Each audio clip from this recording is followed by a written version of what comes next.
ఒకసారి దేవుడు ఒక మనిషిని విడిచిపెట్టేస్తే ఆ మనిషి పశువులాగా జీవిస్తాడో ఉన్నారా ఈరోజు?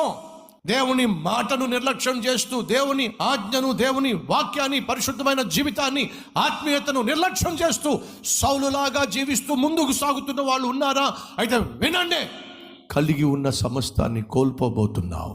ప్రభువును పోగొట్టుకున్నాడో, ప్రవక్తను పోగొట్టుకున్నాడో, పోరాడేవాడిని పోగొట్టుకున్నాడో, ప్రజలను పోగొట్టుకున్నాడు. ఏం జరిగింది? అదే మొదటి సమయంలో 31వ అధ్యాయము. అంతలో ఫిలిష్తీయులు ఇశ్రాయేలీయులతో యుద్ధము చేయగా ఇశ్రాయేలీయులు ఫిలిష్తీయుల ఎదుట ఉండకుండా పారిపోయిరే.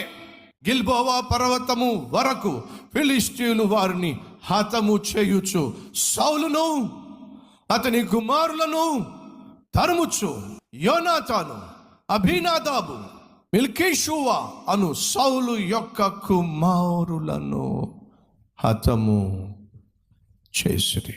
బైబిల్ సెలవిస్తుంది, ఫిలిష్తీయులు అమాంతంగా ఇశ్రాయేలీయుల మీద పడినప్పుడు సౌలుతో పాటు పోరాడడానికి, సౌలుతో పాటు నిలబడ్డానికి ఒక్కడు కూడా లేడండి.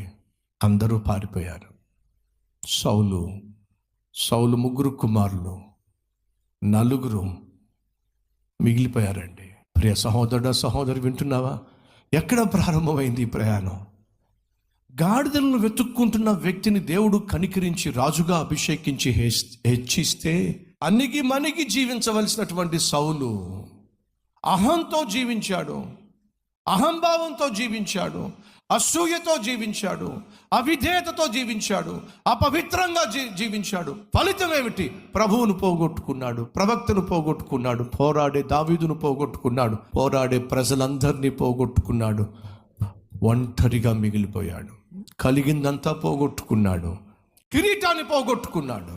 3, కీర్తిని పోగొట్టుకున్నాడు. ఏమిటి కీర్తిని పోగొట్టుకోవడం? రండి చూద్దాం.